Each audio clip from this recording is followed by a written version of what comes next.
آپ کے نمائندے یہاں تشریف لا رہے ہیں اور ہماری پریس کانفرنس ہو رہی ہے. یہ کسی نے کھینچے ہیں جی. لیکن افسوس کی بات یہ ہے کہ جو اس کی کوریج ہونی چاہیے تھی ٹی وی پہ، چینلز پہ، وہ نہیں آئی.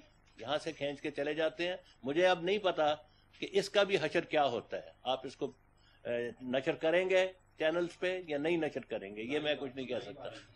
لیکن اس کے باوجود میں ساری بات اس لیے عرض کرنا چاہتا ہوں کہ ابھی ہمارے ساتھ کچھ پولیس کے دوست بیٹھے تھے.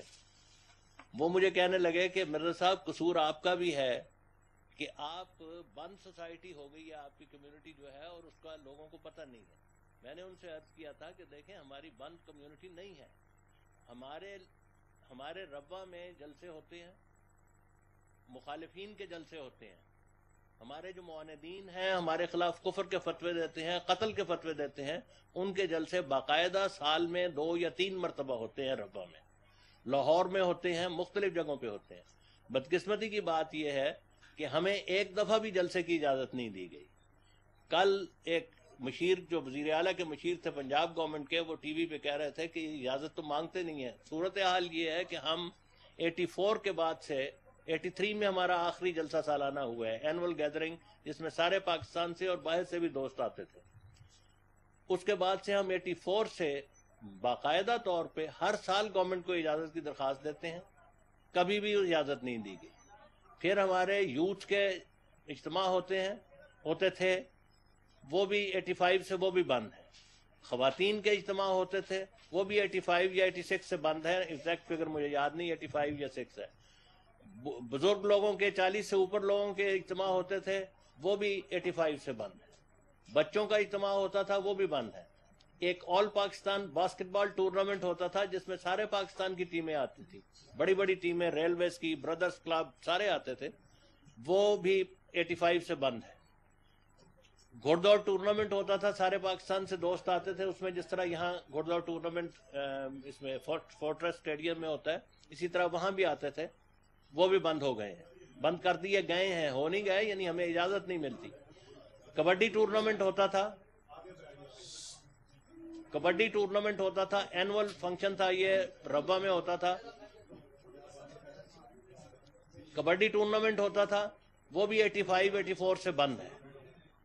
اس وقت تمام راستے ہمارے لیے بند ہیں. ہماری بات کسی کو نہیں سنائی دیتی. ہمارا جو روزنامہ الفضل ہے، ڈیلی الفضل ہے ہمارا اخبار، اس کو وہ چیزیں لکھنے کی، ہمیں قرآن مجید کی آیات لکھنے کی اجازت نہیں ہے. اسی طرح جو باقی، اور اس کے علاوہ کو پچھلے چند سال پہلے 4-5 سال کے لیے روزنامہ الفضل بند بھی کر دیا گیا. ابھی جو میں نے آپ کے سامنے اشہد ان لا الہ الا اللہ محمد رسول اللہ کہا ہے، اس کلمے کے پڑھنے کے اوپر ہمارے سینکڑوں ہزار سے اوپر ایسے احمدی ہیں جن کو قید ہوئی ہے. اور آپ بھی اگر چاہیں تو، آپ پسند کریں تو آپ مجھے قید کروا سکتے ہیں. السلام علیکم کہنے پہ بہت سے احمدیوں کو، ان کی فگر مجھے یاد نہیں، 3 سال کی قید ہوئی ہے. اور آپ بھی اگر چاہیں تو باہر جا کے گڑی شاہ تھانے میں رپورٹ درج کرائیں تو وہ مجھے پکڑ کے لے جائیں گے. اس صورتحال میں ہمارے لیے سارے راستے بند ہیں کہ لوگوں کو اپنی بات پہنچا سکیں. ہماری بات جو ہے وہ یہ ہے، ہم مخالفت کی سے نہیں ڈرتے. مخالفت ہر کمیونٹی کی ہوتی ہے. پاکستان میں بھی شیعوں کی بھی ہو رہی ہے، شیعوں کے اوپر بھی ظلم ہوئے ہیں. بات سنیں، ادھر سنیں نا. شیعوں کے اوپر بھی ہو رہے ہیں، دوسری کمیونٹیز کے اوپر بھی ہو رہے ہیں. ہمارے جہاں تک تعلق ہے، اس کی وہ دوسروں سے مختلف ہے. اس لیے کہ ہمیں جو پرسیکیوٹ کرتا ہے، اس کے پیچھے کانسٹیٹیوشنل امینڈمنٹ ہے. آپ کو یاد ہوگا، یا آپ میں سے چھوٹے ہیں ان کو پتہ ہونا چاہیے کہ 1974 میں سیکنڈ امینڈمنٹ پاس کی گئی تھی، جس کی روح سے ہمیں انہوں نے نان مسلم قرار دیا ہے. حالانکہ قرآن کریم کا حکم یہ ہے، قرآن کریم واضح طور پہ یہ کہتا ہے کہ جو شخص خدا تعالیٰ پر ایمان لاتا ہے رسول اللہ صلی اللہ علیہ محمد رسول اللہ صلی اللہ علیہ وسلم کی رسالت پر ایمان لاتا ہے، 5 ارکان اسلام کو مانتا ہے جو حج ہے اور دوسری چیزیں ہیں، اس کا نام خدا نے مسلمان رکھا ہے۔ خدا تعالیٰ قرآن مجید میں فرماتا ہے هو سماکم المسلمین، خدا تعالیٰ کے حکم کی واضح خلاف ورزی کرتے ہوئے سن 1974 میں سیکنڈ امینڈمنٹ پاس کی گئی، اور اس کے بعد 1984 میں ہر قسم کے حقوق جو شہری حقوق تھے ہمارے سے لے لیے گئے۔ ہماری اذانیں بند کی گئیں، ہمارے رسالوں پہ پابندی لگائی گئی، اخبارات پہ پابندی لگائی گئی، ہمارے اجتماعات پہ پابندی لگائی گئی، ہمیں اکٹھا ہونے کی سہولتیں نہیں دی گئیں۔ جب ہم اکٹھا ہونا چاہتے ہیں کہ پاکستان سے سارے پاکستان سے لوگ آئیں ربوہ میں، ہمیں بند کر دیا جاتا ہے۔ لاہور، پنڈی، کراچی، اسلام آباد میں جلسوں کی میٹنگوں کی اجازت نہیں دی جاتی۔ اس صورتحال میں یہ صورتحال باقی مائنورٹیز کے ساتھ نہیں ہے۔ ویسے بھی میں یہ نہیں کہہ رہا کہ ہم مائنورٹی نہیں ہیں، اپنے آپ کو مانتے، ہم مسلمان ہیں، اور خدا نے ہمارا نام مسلمان رکھا ہے، اور کسی شخص کی یہ مجال نہیں ہے کہ میرے سے اس نام کو واپس لے سکے۔ ہم رسول اللہ صلی اللہ علیہ وسلم کے خادم ہیں، اور رسول اللہ صلی اللہ علیہ وسلم کے ساتھ ہمارا تعلق کوئی نہیں توڑ سکتا۔ میں آپ کو اپنی مثال دے رہا ہوں، ایسی سینکڑوں مثالیں ہیں۔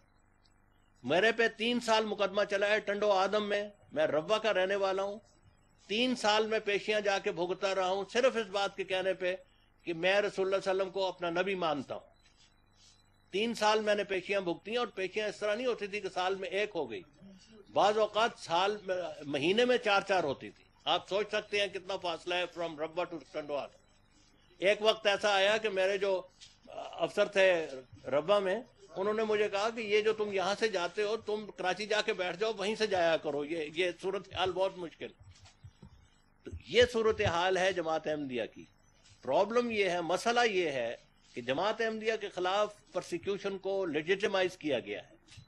جماعت احمدیہ کے خلاف مسلسل ایک مہم سن 1974 سے چل رہی ہے کہ یہ واجب القتل ہے، ان کو قتل کرنا کار ثواب ہے۔ اس حد تک کہا گیا ہے کہ جو احمدیوں کو قتل کرے گا اس کا رسول اللہ صلی اللہ علیہ وسلم اور امام حسین اور حضرت علی اور امام حسن استقبال کریں گے جنت میں، اور حوریں اس کے حمد کے گیت گاتی ہوئی آئیں۔ یہ باتیں میرے پاس اس وقت بھی کچھ موجود ہیں جو پمفلٹ ہیں اس قسم کے، لیکن دور جانے کی ضرورت نہیں، دکھانے کی ضرورت نہیں۔ آپ یہاں سے باہر نکلیں، گڑی شاہو میں ایسے بینرز لگے ہوئے ہیں جو ہمارے خلاف ہیٹ مہم، نفرت کی مہم چلائی جا رہی ہے۔ مال روڈ پہ ایسے بینر لگے ہوئے ہیں جہاں نفرت کی مہم چلائی جا رہی ہے۔ ایون آپ ہائی کورٹ میں تشریف لے جائیں، ہائی کورٹ میں ججز کے کمروں کے باہر ان کی نیم پلیٹس کے نیچے ہمارے خلاف بینرز لگے ہوئے ہیں۔ یہ صورتحال لاسٹ 1974 سے چل رہی ہے، اور اس ساری نفرت کی مہم کا نتیجہ ہماری شہادتیں ہوتی رہی ہیں پہلے بھی۔ کبھی مونگ رسول میں 7 آدمی شہید ہوئے، کبھی کراچی میں مسلسل کچھ عرصے کے بعد ایک آدمی احمدی شہید ہو رہا ہے، لاہور میں شہادتیں ہو چکی ہیں۔ کوئی جگہ ایسی نہیں ہے جہاں شہادتیں نہیں ہوئیں، لیکن اس ساری نفرت کی مہم کا جو گورنمنٹ کی طرف سے 1974 سے چلائی گئی ہے، اور پھر جس کو ضیاء گورنمنٹ نے اس کو فالو کیا ہے اور اس کو عروج پہ پہنچایا ہے، اس کا آج یہ نتیجہ ہے کہ 100 سے 95 کے قریب شہادتیں ہوئی ہیں یہاں دونوں جگہ، مائل ٹاؤن اور دارالذکر میں۔ سوال یہ ہے کہ ہمارا جو بھی مذہب ہو، اس سے غرض نہیں ہے۔ سوال یہ ہے کہ ہم پاکستان کے شہری ہیں، ہم پاکستان میں رہتے ہیں، ہم پاکستان کے بنانے والوں میں شامل ہیں، ہم پاکستان کی حفاظت کرنے والوں میں اپنی جانیں دی ہیں۔ ہمارے کئی جرنیل مرے ہیں، شہید ہوئے ہیں پاکستان انڈیا سے لڑتے ہوئے۔ ہم نے اپنی زندگیاں پاکستان کی خدمت میں گزار دی ہیں۔ کیا اس کا نتیجہ یہ ہونا چاہیے کہ ہمارا جینا ختم کر دیا جائے؟ یہ صورتحال چل رہی ہے۔ سارے جو قائد اعظم کے فرمودات تھے، 11 اگست کی تقریر آپ کے سامنے ہے جس میں قائد اعظم نے فرمایا تھا کہ ریاست کو، مملکت کو کسی شخص کے مذہب سے کوئی غرض نہیں ہے، پاکستانی کی حیثیت سے وہ برابر ہے، کوئی مندر جانے والا ہو یا مسجد جانے والا ہو یا گرجا جانے والا ہو۔ لیکن ہمارے لیے تمام راستے بند کر دیے گئے، ہماری اذان بند کی گئی ہے، ہمارے